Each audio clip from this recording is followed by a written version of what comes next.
By now, you've all heard of Italian Wine Unplugged 2.0, the latest book published by Mama Jumbo Shrimp. It's more than just another wine book. The fully updated second edition was inspired by students of the VinItaly International Academy and painstakingly reviewed and revised by an expert panel of certified Italian wine ambassadors from across the globe. The book also includes an edition by Professore Attilio Scienza, Italy's leading vine geneticist. The benchmark producers feature is a particularly important aspect of this revised edition. The selection makes it easier for our readers to get their hands on a bottle of wine that truly represents a particular grape or region. To pick up a copy, just head to Amazon.com or visit us at MamaJumboShrimp.com.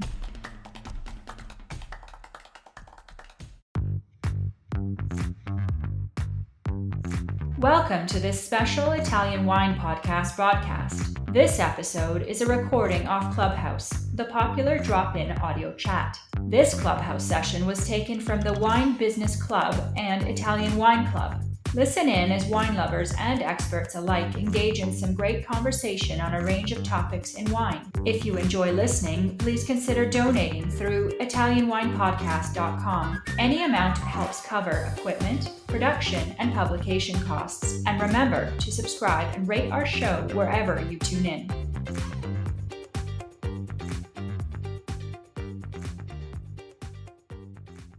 Hello, everybody, and welcome to Clubhouse Ambassador's Corner. Tonight, my name is Joy Livingston, and tonight I am standing in for Stevie Kim. It is her birthday today, so happy birthday, Stevie. So today we have Noell Dorsey interviewing Joy Kull, and I love that. Her name's Joy also. I don't bump into many Joys.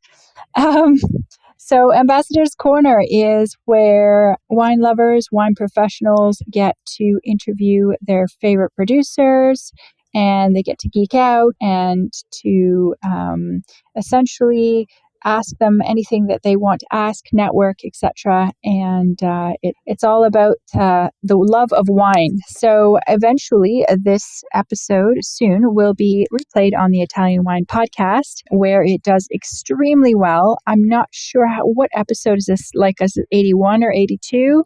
It's the 81st episode, 81. 81. Okay, so yeah, we've been doing this a while, and the reason why is because it's extremely popular. So let's talk to our guests. Noell, I'm just going to give you a quick intro. How are you doing? I'm doing great. Yeah, I'm really excited to be here. Where are you right now? I'm in Boston. Just Cambridge, Massachusetts, sitting in my little office. Okay. Awesome. Is it cold right now, or is that a stupid question? I don't know if it snowed quite a bit yesterday. It was pretty gross. Oh, I miss snow. I wish it would snow here. Does it not snow much in Verona? Not at all. I think in 5-6 years I've seen snow once, and it lasted one evening, and then it melted. So, but it's pretty damp. But yeah, okay, so I see here you have so many qualifications. So you are Cellar Manager of Fine Wines and Rare Spirits at Bonham Skinner Auctions, and also a Wine Educator at Commonwealth Wine School. And you do private tastings there as well. And you're certified sommelier and hold a level 4 certificate from Boston University's Elizabeth Bishop Wine School. And you're of VinItaly Italian Wine Ambassador since 2022. That's a lot. Do you mind telling me a little bit about Skinner Auctions? That sounds Bonham Skinner Auctions. Yeah, of course. So Skinner Auctions is a small New England auction house, and they basically do everything. It's, art, jewelry. They even have like militaria, but they also focus on fine wines and rare spirits. And Bonham's, the UK auction house, just purchased us in April. So now we have a little bit more of a further reach, but we are basically Bonham's for North America, essentially. Okay. No, I find that's fascinating. Okay. I love that world, so I think it's great. Yeah. Yeah.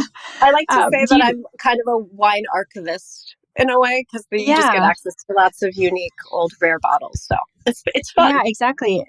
And you must spend a lot of time just like sort of salivating over everything because it's just like it's so cool like to see like rare stuff and it come Oh through. yeah, it's really fun. Awesome. So before I introduce Joy, can you tell me why you chose her as your producer today?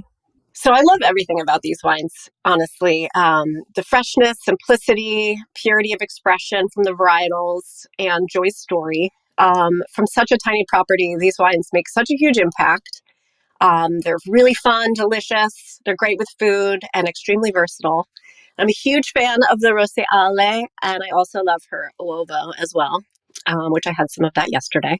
And as soon as the wines leave Boston, they fly off the shelves. And I think this is a testimony to how many people enjoy Joy's wines. I was introduced to them in 2017, and yeah, they're fantastic. Awesome. And in terms of like the geeky side of things,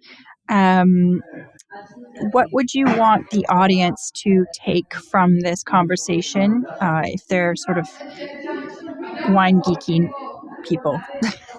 Well, we're going to talk about Gradoli, the commune in Lazio, and Lake Bolsena, and its impact on viticulture, natural winemaking ethos and its impact on Gradoli as well, an overview of Lazio's native grapes with a focus on Aleatico, and a quick guide on starting a sustainable vineyard from scratch, if Joy is open to telling us a little bit about that. Awesome.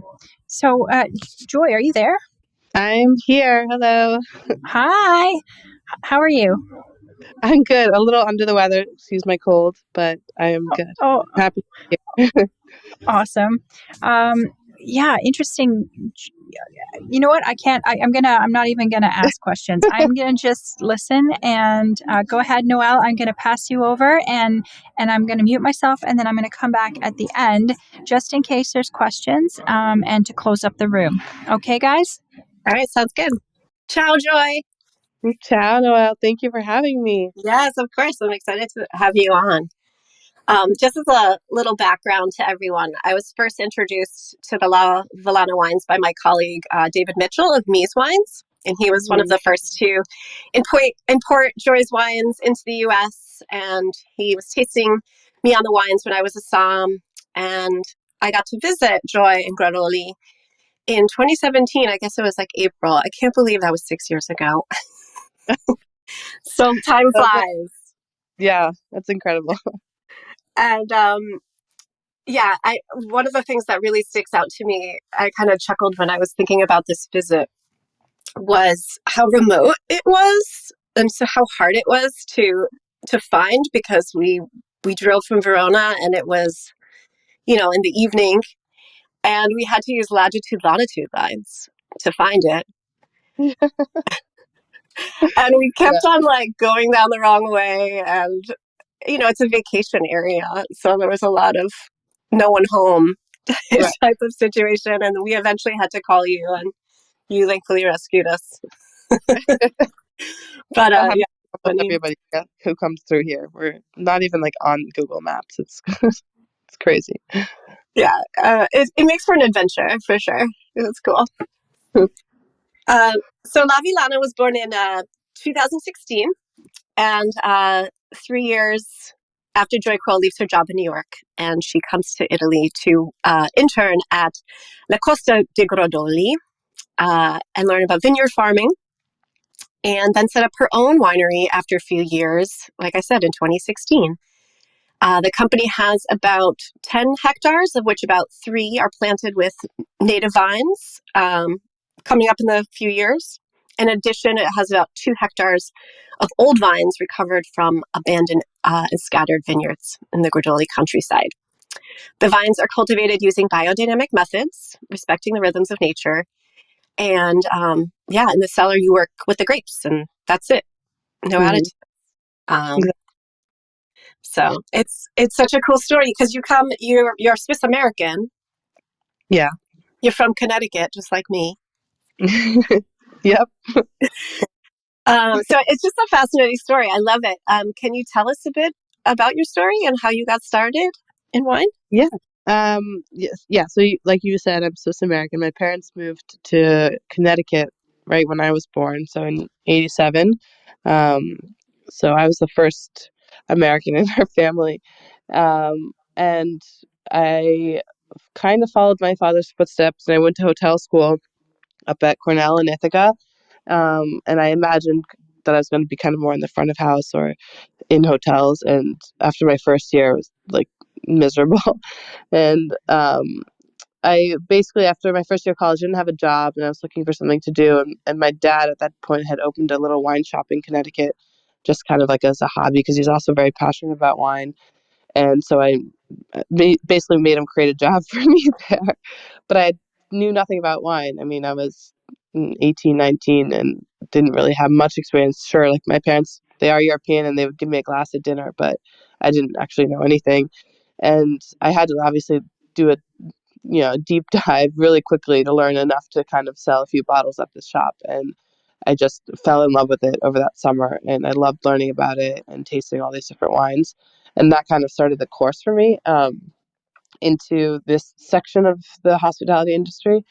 And yeah, I did to make it short, but I did a bunch of different jobs in different aspects of the industry and never found anything fulfilling for me. And kind of half joking, after I worked for a startup in New York at my last job, I said, the only thing I have left to do is actually try and make the wine. And I thought it was funny that, I was like, I'm just going to go to Italy and make wine. And I ended up doing it. But I, I essentially quit my job and I moved here, and I thought I'd be here for about a year just to kind of really learn, because I felt it was the best place to learn about how to properly make wine in the vineyards, not in the cellar. And I ended up falling in love with this place, and then falling in love with my husband, and I found no reason to return back to the US, and here I am. It's a very short story, but uh, It's amazing. The fact that you like fell in love with the place and then fell in love with someone there too, and you know, yeah. all worked out. So how Yeah. did you end up at La Costa de Gradoli? Had you tried these wines and had you been to this region before? Or? No, I didn't even know there was a lake in the middle of Lazio this big. I planted myself in Rome and traveled mostly through Tuscany, but really specifically through Piedmont, because I do also love those wines from that region, looking for some place to work. And my contacts from my previous jobs would send me to different wineries, but it really was the same thing over and over again, which was, I guess you can come do an internship like in the cellar, specifically like in our laboratory, learning like how to essentially make conventional wines. And it just wasn't sitting with me, because I was like, this isn't how I imagined to learn to make wine, just like in the cellar as an enologist. I really wanted to have the full experience in the vineyard, and specifically a full year in the vineyard, like a full agricultural year, to really see the process of how to grow what it is that we're making wine with, which are these beautiful grapes. And I was speaking with a friend of mine who, back in New York, he had a few restaurants at the time, Joe Campanelli, and he had suggested this winery, and in his eyes, it was just outside of Rome. It's not; it's 2 hours outside of Rome. But I guess for somebody from New York, it seems like it's just outside of Rome. And so I gave it a go. I sent them an email, and I said I sent hundreds of people's emails. And I said, I would like to do a full year. Is it possible to come, work for you? And they said, yeah. So I came up one day and I came and visited, and we had a great visit. And 2 weeks later, I left Rome and I came up to Gradoli. And that's how I landed at Le Coste. I had had one other wines, like at a bar at one of Joe Company's bars, but it didn't I thought it was good. But it didn't stick with me. I think I was just so focused on these larger wineries, thinking I was going to have like, a better experience there, but I was completely wrong. Like, I needed something small that really was hands-on and family owned, and that would need me in every aspect of the agricultural and winemaking process. So it worked out really well, actually. Yeah, and La Costa de Gradoli is natural wine. Yeah, It's for I would anyone who say doesn't have known these wines. They're yeah, like I'd say they're probably one of the pioneers as far as very. I don't like to use the word extreme, because to me it should be the norm, but like these very natural, no sulfur, no nothing wines, and like very respectful in the vineyards. Yeah, yeah, yes, extreme natural. So what people categorize it as. Right, right. Yeah. And how long were you there? I was there for about 15 months. So I started with a harvest and I did another harvest and then I pruned. So I pruned twice and then I left. I left at the beginning of 2015. So I started in August 2013. And I left at the beginning of 15 and started my own winery. And that first year was, yeah, I thought I would stay longer, honestly. Like, I think you kind of hope that like there's a place for you there, because it feels safer. Like if I could just start while I'm still working here, being very pragmatic about it, and it didn't work out. But at that point, I was so like tied to this place, and I knew I didn't want to leave. So the idea of going anywhere else seemed like a step backwards in a weird way. So I just threw everything forward. And I just went for it. I just started on my own. So I only had I didn't have very much experience making wine, to be honest, before I started. Yeah, it does feel like once you got to Gradoli, everything just sort of started to happen at once for you. It did, yeah, for sure. I was reading an interview, I can't recall where it was, but it mentioned that one of your colleagues or friends was going to buy a farmhouse, and that's sort of how you ended up starting your own property, or... Yeah, yeah. My business partner was looking to buy property, and she is Italian, and she wanted to buy something to like continue her roots and have a place to go. But the idea of buying something, like a vacation house, wasn't really appealing to her because it felt like, kind of dead 8 months of the year, um, and with no like life within it. So when I said that I was starting this project, she basically convinced me to allow her to help me and do this together so that she selfishly in her eyes had a place to stay, like had a place that she could call home, that was active and alive. And I mean, she also has a farm in the States, so it was really important for her to um, have a place that was, like I said, alive and cultivating. um, and so we went in on this project together, and she's still my business partner today. That's amazing. Is this the same house that I met you guys in? Yeah, it is. Wow, amazing. Can you tell us just a little bit about Gradoli for someone who's never visited it before? I mean, how would you describe it, and like Lake Bolsena in general? So it's a small like medieval town, like most of these small towns. We call them borghi in Italy. I think has a population of maybe 1,500 people at most, of which majority of them are retired. But it sits on this little hill above Lake Bolsena, which is a rather large. I don't actually know the size. I say it's rather large, and then I remember the lakes in the U.S. are. But in it's a lake essentially, or a volcanic lake. So it's what was left after a bunch of volcanoes around here erupted. So we have this basin that filled with water and made this lake, and we have all volcanic soils around us. We're on volcanic soils, and we face like southeast. So I think we're on the sweet spot of the lake, and so we're like on this hilltop. We're just a couple kilometers above the lake distance wise, and where we are specifically is at around 600 meters above sea level, just to give you an idea. And it's like I said, it's a small town with a lot of agricultural land. A lot, like it's mostly agricultural land and forest, and tiny, tiny town. But that's kind of like what you see a lot of in Italy, anyways. Yeah. When you're standing on the back of Joy's, I don't even know if it's the front yard or the backyard, but it's a gorgeous hill, and you literally on the porch can see Lake Bolsena, just like from there. You can have a coffee, and it's very, very scenic and beautiful. Um, so can you tell us about the grapes you're working with, and where they're sourced and current cuvées? I know you work with a lot of like native indigenous Lazio grapes, but Yeah. So if like I planted only indigenous varietals. I do work with other ones that are not necessarily indigenous as well. This is in the sense that they don't date back as far. They are a huge part of like the evolution of the wine industry in the area, but they're not technically indigenous. But yeah, I planted only indigenous varietals. So we have one vineyard that's all white varietals. It's mainly what we call Procanico, which is technically Trebbiano Toscano. It's a clone. It is certified as a clone of it.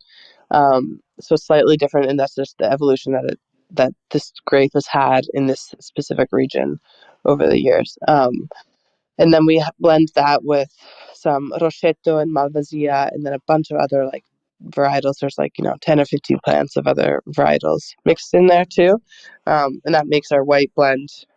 That's at the vineyard behind our house, and that's about a hectare and 2,000 meters. And then So above those were that, planted in 2015. that was planted. No, that was planted in 20. Was it there when you came? They were just Was it? little baby. Yeah. You had just planted. Okay, so it wasn't even grafted yet when you came. I think I literally just planted. So 2017, that's when that was planted. And since then, we've planted also a hectare of Ciligiolo and Sangiovese, which are also two varietals from this area. They're diffused across all of Italy as well. But the Sangiovese is called Greghetto. It's again a clone that is only grown around this area. And then we have two small vineyards of Moscato, which is again another grape that is from around here, and Aleatico, which is actually native to Gradoli. It's like the one varietal that comes just from Gradoli. And that is, so between those two, it's another half a hectare, I think. I've lost count. It's like 2.5, 3 hectares, I think, in total that we've planted. Wow. And then the old vineyards are very similar. They're mostly Greghetto and Procanico and Aleatico. And how did you discover these old vineyards? Did you just by asking around, or Yeah, people? yeah. Mostly by asking around.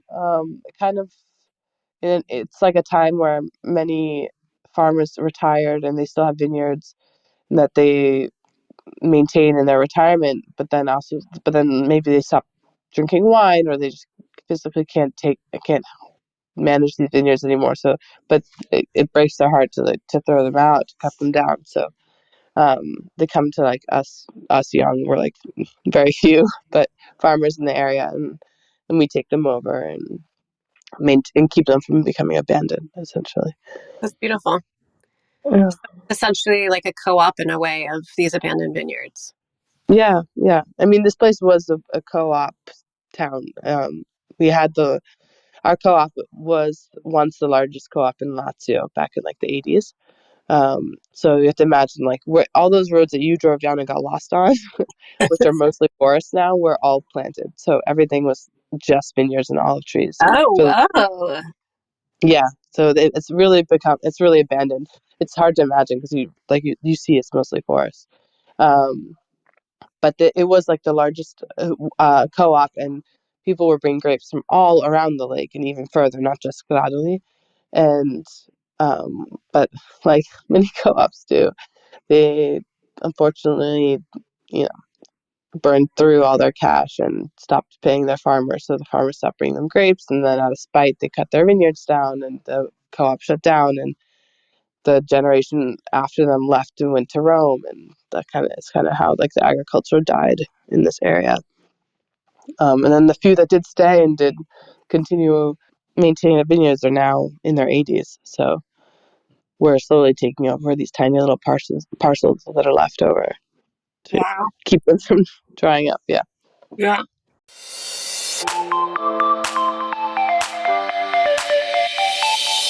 Are you enjoying this podcast? There is so much more high-quality wine content available from Mama Jumbo Shrimp. Check out our new wine study maps, our books on Italian wine, including Italian Wine Unplugged, The Jumbo Shrimp Guide to Italian Wine, Sangiovese Lambrusco and Other Stories, and much, much more on our website, mamajumboshrimp.com.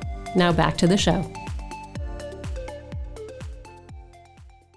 I'm particularly curious. So you mentioned this grape Roshetto, which is a white grape, which I've never heard of. And the VIA community, we just put out this book of all these, native grapes, but there's so many. It's so hard to keep track. Yeah. So I've never had it. What is it like? So Rosetto is one of the 3 varietals that is recognized in Montefiascone's Est, which is the only really famous DOC around here. And it makes they kind of look similar to Procanico in the sense that they're these like elongated um, grapes that are clusters that are tight, like a little bit pink in color when they're ripe. They're beautiful. And yeah, it's mostly just known as like a blending varietal on its own. It does have a pretty distinct aroma. It's not an aromatic wine, but it has a very distinct flavor that personally on its own I think is a little bit musky almost in a weird way. But you've never seen it actually on its own usually. Maybe somebody will start to experiment with it now, but for this reason, and it's what makes it a good blending varietal. It just kind of blends better with the Malvasia and the Trebbiano together. Do you But feel it adds like texture or like? yeah, I think it comes from the skins, to be honest, because they are smaller grapes, so the skin to juice ratio is higher, but it's not like a very complex skin, in my opinion. So like you're not getting very interesting tannins from it or something you're extracting. It's kind of, yeah, I don't know. It's a little bit musky. I don't know how else to explain it. It's kind of weird, Right. but Well, I've had it as a blend, but right. I'm super curious about if you isolated it, what it would be like. I've never isolated it. I have made wine with it where there was like more of it in there, and I've definitely noticed it, and it wasn't necessarily something that I would play around. Got it. Yeah. There was another one I was reading about too, Patino. Yeah. Pitino, yeah. The guy who grafts my vines does not know anything about this varietal, but he has this little like trial vineyard where he planted and grafted all of these old varietals that no one really uses anymore. Pitino is one of them. There's another one called Uva delle Vecchie. I'm blanking on the other ones. There's a bunch, and when I went to go choose the buds with him because I said I wanted to have some like random selection of old varietals. It was like it was in September, right before he was picking, so I was able to taste the grapes, and this one just seemed the most interesting to me. It's still like I have a feeling these all are descendants somehow of Trebbiano or Okay. like they're very similar, but it's also granted the soils we're on, and none of them are specifically semi-aromatic or aromatic. So at this point, you're like looking, okay, how large are the grapes, like versus the cluster? Like, what's the skin to juice ratio? Like, am I getting anything else out of this other than just like juice and green skins kind of thing? And this one just to me seemed the most interesting. It had this beautiful yellow color and like a really bright acidity, even though we were in like mid-September.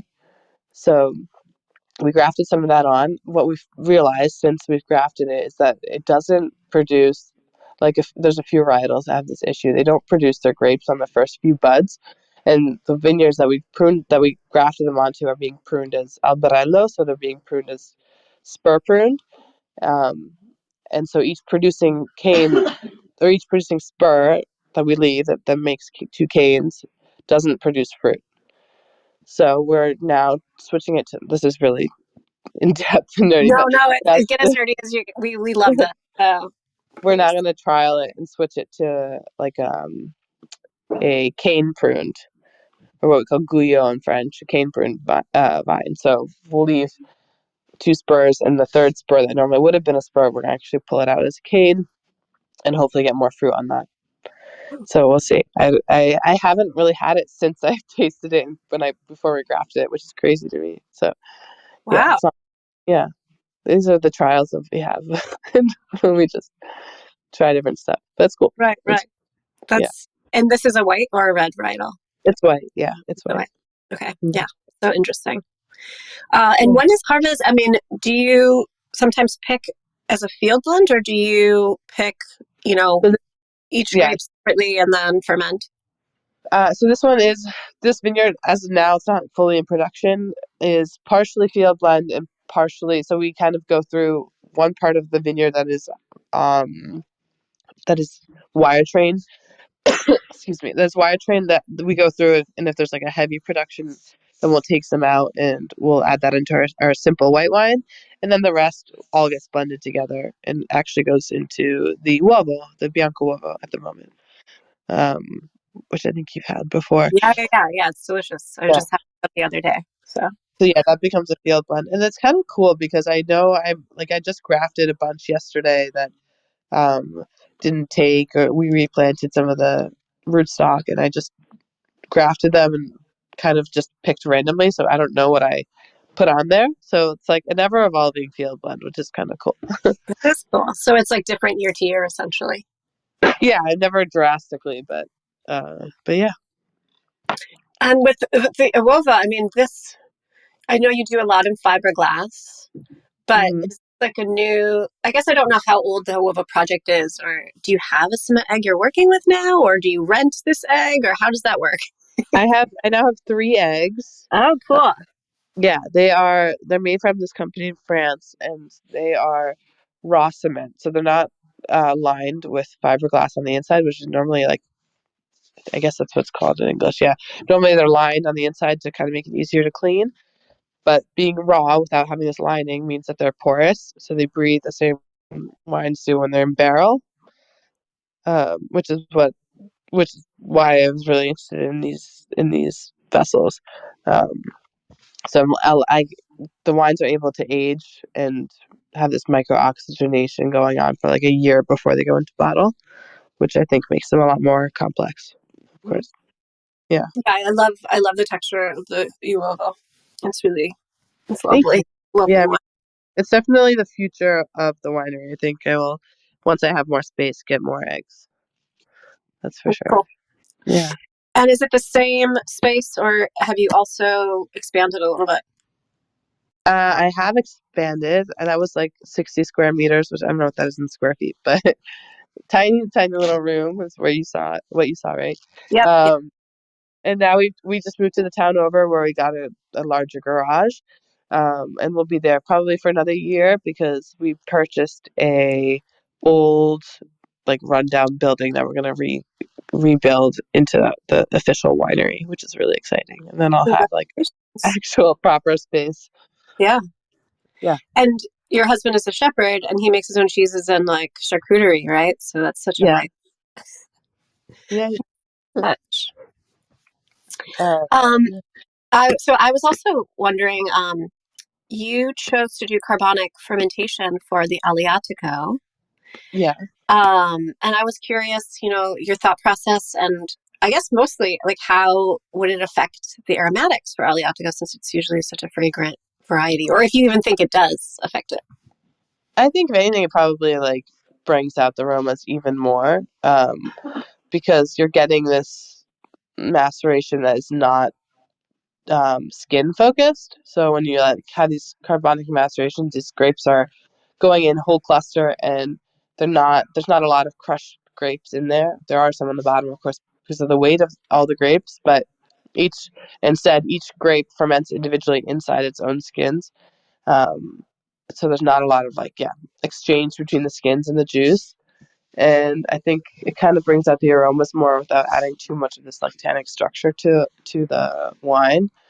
And that's actually why I like it for the Moscato and the Aleatico. So it gives it stability. It still is getting some of this tannin, but not too much. I think too much would make it a little bit aggressive for something. It's a delicate varietal in all senses, even in the vineyard. But yeah, it's very floral and doesn't need to have a huge structure behind it. But obviously, to make it more stable, it needs to have some kind of skin contact. So Yeah. yeah, that's why I And chose it. and the region is mostly well known for the sweet Aleatico. Yeah, original. Yeah. Yeah, they would make a sweet varietal, sweet wine, mostly because they would pick in October, so they had a lot of sugars going on in there, and then they would rack their wines in the beginning of December, no matter what. And obviously, like if you pick at the end of October and it's really cold, the wines are not finished fermenting by that point. So they rack these unfinished wines down into the cellar and they stop fermenting. And so they're left with like these sweet wines, which actually have a pretty high alcohol too. Mm-hmm, mm-hmm. Yeah. There was a wine that I was reading about that I'm so sad I didn't get to try, which I think it was Mix. Was it Oh called? yeah. I'm coming out with it this year again. Oh, you Actually. are? Yeah, it's fun Um, wine. It's very different every year when I make it. It's kind of like it's usually a blend of red and white wine. And I do a lot of like trials and things and like try different stuff in different ways. And if I don't like the way they are in their purest form, then I'll mix it with something else, usually white. So it's kind of like, I mean, like this isn't selling it, but it's kind of like the garbage bin in the sense that like everything gets thrown in there together when I don't know what to do with it. But it always turns out super, super fun. Like has a high acidity. It's got a structure because there's a red in the blend in it, and it's like the most no fuss, like no pretense wine. I wow. think, yeah, Yeah, because it's it's really like popular. Adriatico, but it passes through the must of Adriatico. I had done that one year. I did, yeah. That's the one. Is that the one you didn't get to try? Is what you're Yeah, saying? yeah, It did. Yeah, it did once have a white go through at the must of the Aliatico. Should do that again. That was cool. yeah. But yeah, now it's become whenever there is like, those are my two most fun projects. One, like I think like one is doing the mix because you never know how it turns out, and two is I now make like a wine cider blend for my harvesters every year. So like the harvesters make it, and then the harvesters the following year get to drink it, and it's just like all the fruit we can find, like harvest, forage for it, mixed with grapes. Oh, wow. Yeah, it's a lot of fun. That Uh, sounds refreshing. It could, it's I mean, so, yeah, and then how we bought was it we like? from um this year we call it tutti frutti, which I think is for the first name. And this year there's apples and pears and prickly pears in it, and Aliatico and Moscato. So it's got like a lot of aroma going on, but it's not like it's not. It's just fun. It just smells like fresh fruit. All the fruit, all the fruit. It's like a starburst. Um, and yeah, and we had it re-ferment in the bottle, and it's like so. Yeah, it's a rosé. It's really yummy. It's Wow, one of that's those. cool. Yeah, it's only we have to come visit again if you want to taste it. Yeah, yeah, yeah, for sure. I mean, do Yeah. you feel like, I mean, it does seem like Rodoli is going towards more of the way of like innovation and like experimentation. I mean, that's what it sounds like with these wines that you're making here. I mean, is there other producers in the area besides the Coste that are kind of more on the natural wine spectrum as well? Like interesting. Well, we have Andrea Occhipinti is also one, Cohort. and then those are like he also started at the same time as Lacoste actually, but we're the only three in town, like in Gradley. But there's I don't know, I can think of five off the top of my head that are around Lake Bolsena that make natural wine now. So I think it's definitely coming back and popping up, considering there aren't very many wineries in total. So to think that already like five or six of them are all natural wineries is pretty impressive.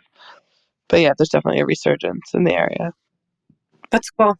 And do you feel like what has been the reception in Gradoli for this type of style? Are the people mostly into it? Have you felt like there's a backlash at all, or? I think it depends on the age of the people because the I'd say like the people that I rent from, they love my wine. Like that age, so they're all in their 80s, like mid 80s. And then there's like the ones who have like just retired and they're here, so they're in like between 60 and 80, and they're 60 and 70, I'd say, and they taste my wine. They're like, it's not clear. What is this stuff in it?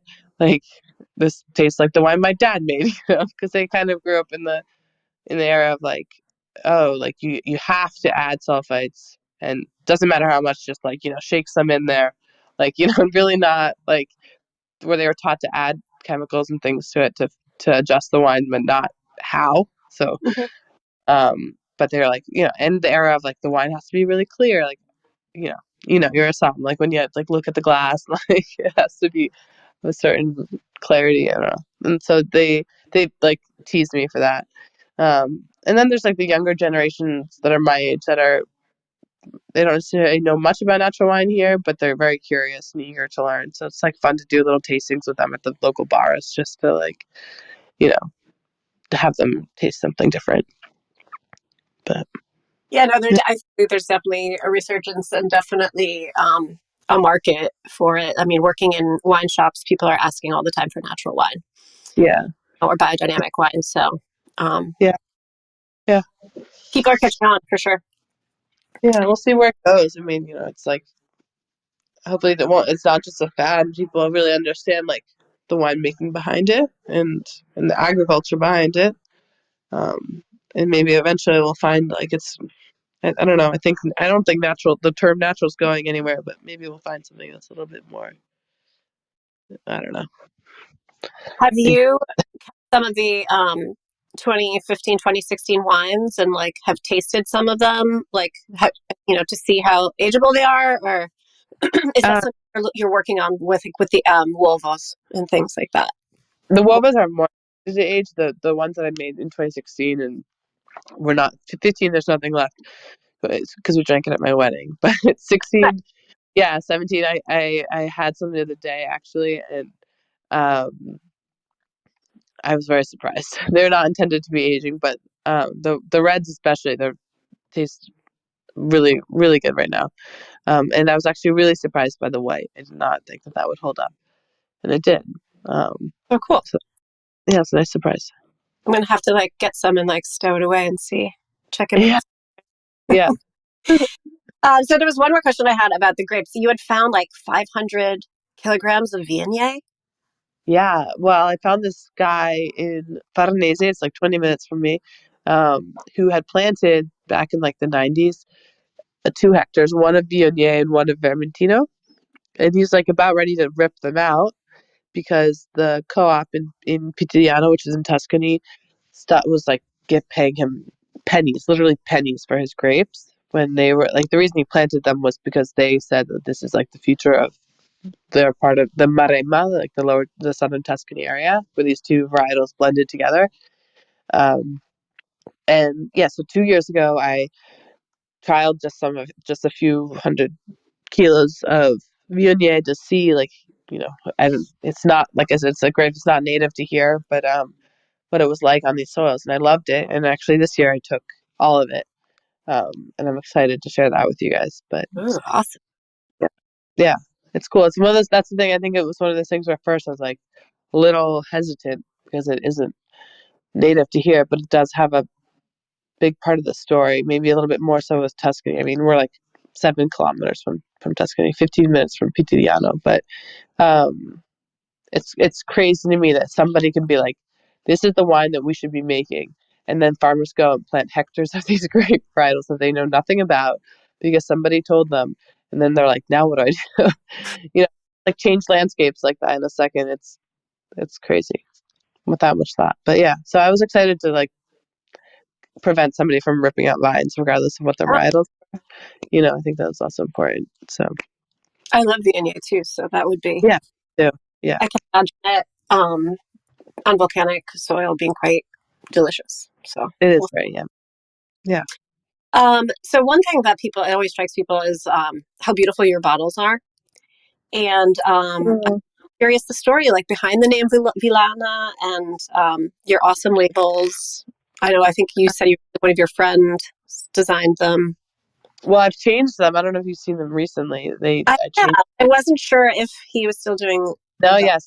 yeah. So we went a different direction with the labels. Not because I loved them; they were really fun and whimsical. But that was kind of the thing. Like they were very, very fun and whimsical, and I kind of felt like I was getting into a little part of my life that was not necessarily serious, but just a little bit more permanent and not as like you know, I don't know, fantasy-ish in a Yeah. way. Like and so I wanted something that was still fun, but a little bit more fun but serious kind of mix, and that's why I went to this direction with the labels. And the guy who makes the labels is this German man. He lives in the Maremma, and he prints them on like linoleum, so they're made by hand, and then we scan them and make it digital. But I think he did a really great job with them. But yeah, the name La Villana, Il Villano is actually like kind of a slang term for farmers here, like crop farmers. So, and also people who had vineyards. And it was kind of a derogatory term that shepherds used, because shepherds and farmers had a lot of like discourse between them over the like in the past over land and who has what rights and all this stuff. So there wasn't really much symbiosis there. And when I came along, my husband's a shepherd, obviously, and I learned about this term. I just thought it was funny because I ended up marrying a shepherd, and his sheep grazed the grass in my vineyard, so it just seemed appropriate in that sense. Yeah, Yeah, like you are like La Villana. So yeah, yeah, that makes yeah, yeah, exactly. I love that. I'm so cool. Yeah. So I want to leave a little space for anyone for Q&A and whatnot. But thank you so much for me joining us today and talking about You're these. welcome. I've had a huge crush on these wines for a long time, and so it's fun to be able to Thank you. yeah. How often do you get to the US to do usually? Well, it's like when I first moved here, I think I was like, oh, I'll go back, once a year. But now that I sell wines all over the world, there's so many other places that I want to go and, see how my wines are doing in that market. So Yeah. I don't think I'm back anytime soon, but I was back there. I was back on the West Coast in April. Where else in the world are wines being sold? So at the moment they're in the US, Canada, Mexico, and then Australia, Japan, and all of Europe, essentially. Wow. And Congratulations. no more. There's not a lot of wine, so they sell out. Yeah. Yeah. Like, whoa. But you, now you're fully with Louis Dressner, correct? Yeah. Yeah. Mm-hmm. I Nice. had to do a little bit of streamlining. Unfortunately, it's a little bit bittersweet, but because David, who's amazing, I really adore him, was like one of my first cheerleaders. So, but yeah, it was getting too complicated to have more than one person in the U.S. So yeah, I hope you'll get to have the wines still. If not, then Yeah, I will. I was checking, and they're definitely still going to be available in the Boston market. So Yeah, I made sure. I was like, you can't. I was like, I'm going to give this to you. That means you have to still sell it in Boston. You can't. yes, absolutely. Yeah. So I'm going to now leave it open for Q&A. And if Joy wants to ask any questions at all, and I do, and you're going to have to excuse the terrible karaoke in the background. Yes, it's Stevie's birthday party, and she requested karaoke, so we have people singing The Little Mermaid, and it is killing me, but they look happy. Oh dear. Okay, so I do have a question because I don't see any questions in the thing, but there might be questions later. And usually, what happens is if somebody has a question, I always ask people to email me at info@italianwinepodcast.com, and then I will forward you the questions. But that usually happens after it's aired on the Italian Wine Podcast. So my question is, you said your husband is a chef, and you're talking about sheep's cheese. Do you have any specific pairings or things that you absolutely like, your favorite go-to meal that your husband prepares with his cheese, and then pair it with a wine that you have? Or I think in general, as long as I'm eating local, drinking local, everything really goes well together. I think that this, especially here, but these volcanic soils are so expressive in everything. Like I, I, I taste it in his cheeses, and I taste it in the wines, and I taste it in the potatoes that are grown around here. And so I think I just think as long as I'm having like stuff made here with fruits and vegetables and cheeses and everything from this area, then it all goes together. It sounds kind of weird, but I really, yeah. Yeah, I have a random question. Okay, this is going to sound very strange, so please forgive me. But when you say volcanic tasting, like fruits and vegetables and potatoes that have sort of the flavor of that area, like, can you describe it to me? Because I've never tasted anything from that area, so I'm just interested in, like, when you put it in your mouth and you're tasting it, like, what are you tasting? Well, it depends on what it is. Like, it's obviously maybe a little bit more obvious in the wines, which are very mineral and direct and like don't have a lot of round, like cooked fruit taste in them. But volcanic soils in general are actually really fertile. So I think it just makes for produce that's like really flavorful.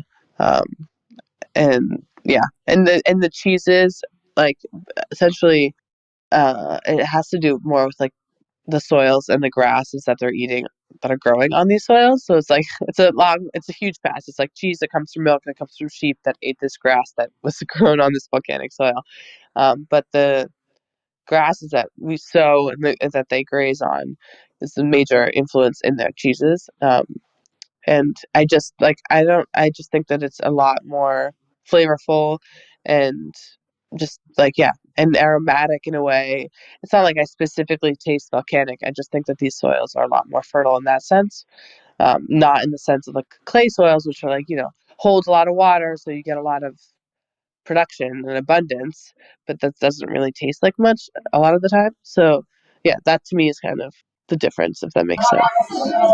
Yeah, it does. Actually, I really want to taste it now, if that makes sense, but it makes it sound so good. Yeah.